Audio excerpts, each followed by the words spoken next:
هۆ جەنەراڵ، وەک ئەژدیا ڕادەچڵەچێن تووڕەوار و کەڕیان کردوم.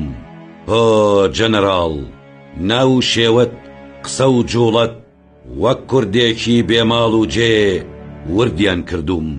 هۆ جەنەراڵ، فەرمان دەکەی بێستێرە و بێشێر و داڵ.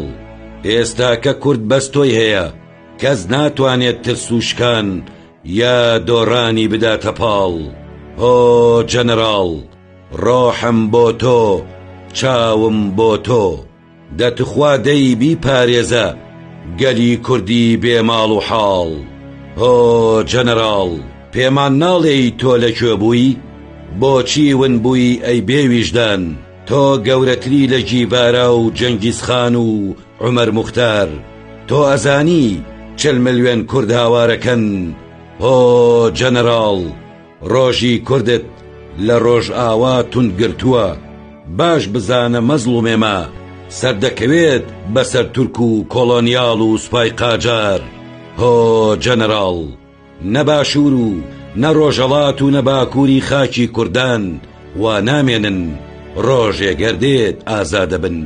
ئەو کات بڵێ من مەزڵومم کوڕی بێشکەی خاکی کوردان. عەبدوڵڵا پەشێو.